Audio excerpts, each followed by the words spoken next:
Hey everyone, it's Kristen. Just wanted to touch base with some family and friends that are sprinkled throughout, and right now this just seems easier than trying to text, call, or video chat with everyone individually, because wouldn't you know, there's so many people with all this time on their hands all of a sudden. So I wanted to kind of get all my thoughts together in one place, share where I'm at, how I'm doing, kind of cover all bases. And since most of you are probably bored anyways, feel free to tune in and listen to my random musings, okay? You're probably also aware that we have a little bit of an issue on our hands in America right now, and that is the coronavirus. And the spread is rapid and quite significant in the state of California, so much so that the governor of California has issued safer at home orders, and this is day number 2 of that particular order, and that basically states that Californians have to stay at home the majority of the time and only go out for basically emergency need, and that would include grocery store, the pharmacy, if you must go to a doctor, although they are recommending teledoc for most situations. Even if you are concerned you have the virus, teledoc first. And you are currently still allowed to go outdoors, get some sunshine, get some exercise, but the practice of social distancing, staying 6 feet apart from each other, is to be abided by. I personally have been in self-quarantine, which is voluntary version of what the governor just ordered, and I've been doing that for about 13 days now, and I am probably the most extroverted person you know, with the exception of my friend Nora in Cleveland, Ohio. She's very extroverted. She's probably watching this too, so hey Nora. And if she can self-quarantine and I can self-quarantine, I think everyone can. Like, I think it's doable. Just saying. But I think a big part of why some people do it and others are more resentful of it is the lack of understanding of why people are doing it in the first place. Again, in California, you kind of have to know. But for those that still don't understand why that's in place, that are also still in California, I'd like to explain further, but also help educate other parts of the country why we are doing this. So you've probably heard the buzzwords flatten the curve, and you're like, oh, is this just something hipsters say about, the virus to try and sound cool and trendy and like they're doing something? I mean, it kind of is, but but it also actually means something, okay? So I'm going to describe not only what flatten the curve means, but also kind of elaborate on it. So I'm going to do this from your perspective, not mine. So we have the first curve. You've probably seen the graph where it has the first peak like this, and then they have a second peak that's a little bit lower and extended. So when you have a peak like this, it's indicating that we have a very contagious virus and a lot of people are infected at the same time. So that peak is the number of cases that happen all at one time. And when we have a peak like that, it burdens the healthcare system because we do not have the capability, the hospital beds, the number of ventilators, whatever. This is more than just a virus with a mortality rate of 3 to 4%. This is a burden on the healthcare system, and I'm going to explain why that's a problem. So you have that possibility if we do not practice social distancing, and you have this possibility if we do practice social distancing. It may still impact as many people, but it's spread out over a longer period of time, and this, to my understanding, not a scientist, not a doctor, is what makes the flu different from the coronavirus. So well, there's a lot of differences, but in terms of the burden on the healthcare system, the flu is more of one of these, and the coronavirus is more one of these kind of graphs. So what we're trying to do is do what we can to reduce the spread of the virus so that we can flatten the curve. Okay, and that's also important for a few other reasons. Specifically, the issue with healthcare providers getting PPE right now, which is short for personal protective equipment. And it's not like we're kind of short. Like, it's a problem, and the CDC, as a result, not out of safety, but because we don't have the PPE we need, they're changing their protocol for the healthcare workers, saying that a surgical mask is going to be appropriate to protect them from, patients that they're working with. But they're also asking them to reuse certain protective equipment, and that's not good for all of us, okay? So if you by chance are hoarding anything, that's a problem. If you are hoarding masks, if you're hoarding, I don't think gloves are the problem. I don't even think goggles are the problem yet. But the masks, especially the N95s, stop it, people. But we really need to do our best to make sure that our healthcare providers are taken care of, because if we have that initial peak and we have a peak of healthcare providers getting hit with this virus all at the same time too, because they're not adequately protected, we are in so much trouble. That, not the virus, that is the problem. That is why we're trying to flatten the curve, and that is why it's so important. So for anyone that hasn't realized what that terminology means, I hope that my interpretation of it helps to kind of illustrate the importance and why we should be focused on that. But also, if you haven't heard already, in Italy, where things were really bad and their healthcare system was overburdened, the doctors had to start choosing which patient would be more likely to have a better outcome, and that would be the patient that may receive life-saving treatment like a ventilator. Again, I know healthcare providers in the US, in California, and they're already having meetings about what those end-of-life conversations would look like for that other person. So you may not think that this virus will knock you out or that you'll have any problems. And you're probably right, because again, 3 to 4% mortality rate, and it impacts certain age groups typically more than others. But if, gosh forbid, you are one of those people where you get the virus, you are impacted by it to the point where you need to actually receive care for your pneumonia, whatever, you could effectively be chosen as the person that gets that life-saving treatment, which means that the person that wasn't chosen, you indirectly took their spot. And that's something that you need to consider. I think if the healthcare system becomes overburdened and you did everything you could on your front to help prevent the spread, you should still sleep well. You should still sleep well. But I fear that other people won't. And so we need to do our part to help prevent the spread. Even if we don't interact directly with a senior or anyone with a vulnerable fill in the blank, you don't know that. I'm not taking the medical history of everyone I know before I think to interact with them, and I doubt you are either. So that's something that we definitely need to consider, and that's a humanity thing. That's a people thing. This is not a partisan issue. This is not, I don't know. There's a lot of arguments for it, and quite honestly, the vast majority don't make a whole lot of logical sense. So I think the typical argument I hear is, well, I don't want you. I mean, I can't fix that, but I also won't probably engage too much with people like that in my future moving forward, because that says everything about your character and integrity, and that's a concern.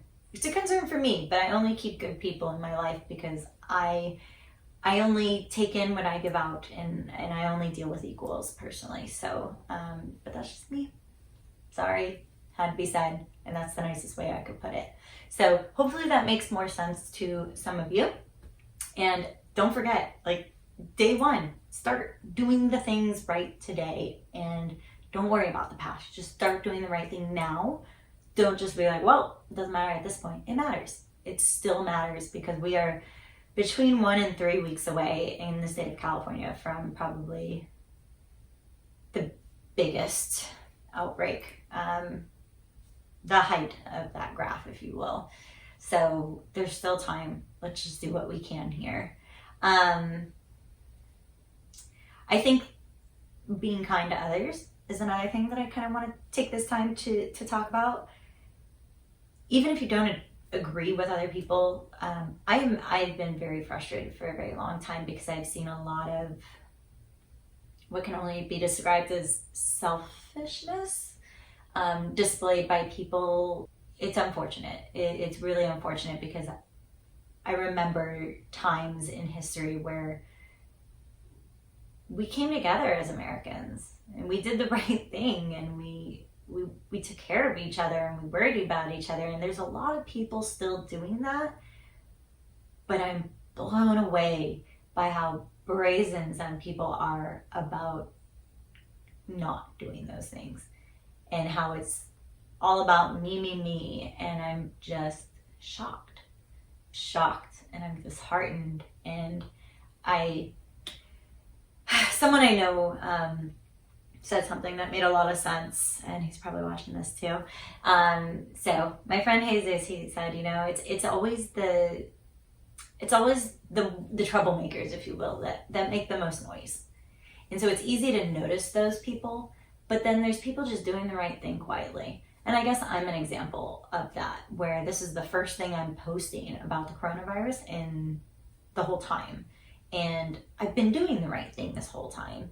I'm just not personally, blasting everything out there. So some people are doing the right thing and it just doesn't get noticed. And that's important to understand, and I have to remind myself of that too. And I'm also a big fan of forgiveness, and that's something that I will be personally working on just a little bit more. I'm really good at it as a general rule. I've just had a really hard time with it this time around with the virus and what the stakes are. This isn't someone that hurt my feelings. These are people that are putting their own wants and needs ahead of the greater good of humanity. And I find that really, really hard to understand and to accept, honestly. So I just want to remind you guys to be kind. And when you do encounter someone that does think differently than you, try to understand them. Catch more flies with honey. So instead of blasting them with name calling and all these things, ask them why they feel that way, and try and use logic and rational reasoning and calmness to display your point. And then understand that you did what you could, and you can't change everyone. You just can't. So do your part. Try to educate others. Be kind. If someone needs a roll of toilet paper and you have 72, just give them some toilet paper, okay? I hope you guys are not hoarding things at home. That kind of goes back to that point about selfishness and taking care of each other. I'm not hoarding anything. And I was actually ahead of the curve. Like, I could have totally hoarded. I remember the last time I got toilet paper, I grabbed a 6-pack and there was tons of toilet paper. And I said, yeah, I just don't need it. And then karma repaid that later when I needed some things and there was only one left on the shelf for me. So just trust that things will work out, and that if you're kind to your neighbors, they'll be kind to you if you need something. But if we all just focus on ourselves, it's a problem. And since it's probably within frame here, I'm going to point out, if you haven't noticed here, one of my favorite quotes. You guys don't realize this, but this is actually technically my office. I do YouTube content for an online business that is healthcare focused. And this is actually the background of it. When I is replaced by we, even illness becomes wellness. That actually is a quote from Malcolm X, who is actually quite controversial, but this is an awesome quote, especially now. So I'm surprised I haven't seen it everywhere. It's really, I think it says a lot, because if we all try to do things on our own, we're gonna fail. We need to come together as a community, as Americans. We need to support our healthcare workers. We need to do what we can to help prevent this virus from spreading. And I just think that's really, really important right now. Staying positive, take care of yourself, work out indoors as much as you can. If you must get sunshine, but you don't have to do it in a place where everyone else is going. So what we're seeing at the beaches where I live is, you know, all the gyms are closed, all the restaurants are closed, all the bars are closed, like all the stuff is closed. So people even outside of our community from neighborhoods further out are coming in to enjoy the beach. Makes total sense, right? Well, the social distancing aspect is really difficult to maneuver when you have hundreds of people all on the Strand, as an example. And the Strand basically is the kind of like the walking path, the cement walking path that connects some of the cities. And then you have the sand, of course. I believe it's a lot easier on the sand to separate out, but I have seen the Strand get really, really packed. And it's not that you shouldn't go down there, but you really need to practice the social distancing, like really just 6 feet away from other people, and respect that not everyone wants to be near you. So runners going by, you know, they just whiz on by like it's no problem, and they're respirating heavily. It's not fair to do to other people. So we need to be mindful of other people when we do go outside. Personally, I've opted to stay away from the beach anymore. There are so many other places that we can walk that are still very nice and have pleasant views. Just avoid crowded areas. Just a thought. Some things you can do to make changes. If you weren't aware, you can actually be contacting your city council members and probably your county, state, etc. Elected political heroes, I like to call them. But they actually have the ability to make sweeping changes, and you as citizens are their eyes and ears. They can't be everywhere at once. So if you are seeing a problem, you should be contacting your representatives and sharing with them what you are observing, and if you have solutions for that, share them. And if that's not something they've specifically addressed, ask them who does address that, and then contact that person. We are at a time right now where I think as a general rule, these representatives are trying to do what they can to help us, but again, they kind of need our help. I have personally reached out to City Council and LA County Board of Supervisors. They were really receptive. They saw the problem for what it was, and they were like, yeah, we're gonna deal with this. So you do have a voice, and even if you don't, speak up anyways, because if enough people do, they're gonna have to listen. So definitely something to consider. I think that's kind of it. I've probably been just talking randomly for a while. I do want to take a moment to see if anyone has any questions for me, being either in California, whether you're in California also, or just getting used to the whole quarantine, if you will, or maybe you live somewhere else where it's not as advanced as it is in California in terms of the progression of the viral spread, and you're just curious about our take in California. I mean, you're welcome to ask questions. And again, I'm not a doctor, I'm not a scientist or an epidemiologist. I can only share what I know and what I've researched so far, and in my opinion. But I will say, just for the sake of everyone who's panicking, for me, my fear has always been being stuck in my home alone, and in relation to this whole viral stuff. Like, I knew that was happening in other countries, and I knew it was only a matter of time until they made us do that. And we don't know how long that's going to go on.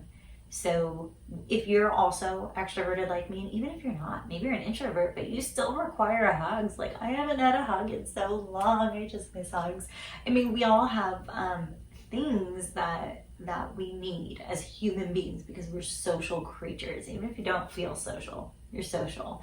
So it's going to be probably a bit of a roller coaster initially, but if you are part of a larger system where everyone cooperates, like for example when the governor put orders on California, you're more likely to feel like you have a support structure around you.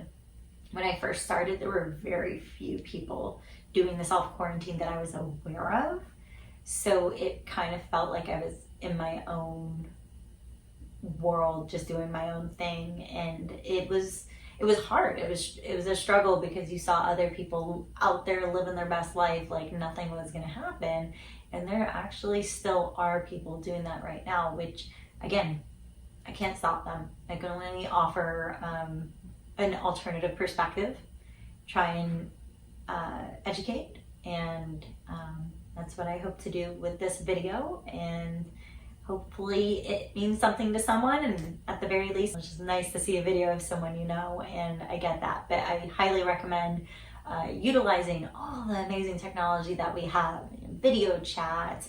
There's an app, Marco Polo, that my friend Kelsey introduced me to, which is awesome. It's kind of like text messaging, but with videos instead of text messages, which I think is kind of awesome. So if you can't just commit to a video chat, that might be an option. I've also done video chats with people across the world, which were really cool. So you could get a different perspective of different people in different countries. And that was actually just people, I knew someone in France that organized that. And there was another person from France and another person from Texas, and then of course me. So it was really interesting. She's going to be organizing more of those, so I'm really excited to meet new people that way. This is a time we can connect in a way that human beings have not connected before. And I think that is so cool. If you want to take a positive perspective, there is a silver lining. There is good that can come from all of this. And I'm not just saying that as someone who is not impacted at all by this. I obviously am. And I know a lot of people that have been severely impacted by this. So we can do this, all of us together. If we stick together as a community and we focus on the greater good, we can have a positive outcome. And the sooner we all cooperate, the sooner we can get back to normal. Stay positive and know that personally, I'm not super religious, but I do believe in God, and I believe that He's watching out for us. But more important, if you believe in God, He's watching us. He's watching us, and He's looking at everything that we do. And I know personally, I'm proud of my actions, and I hope you are as well. And if you're not, it's not too late to change, okay? Anyways, I will talk to you all soon. I don't know that I'm going to be doing a lot of these videos, so don't worry about it. But even if I do, enjoy. Talk to you later. Bye.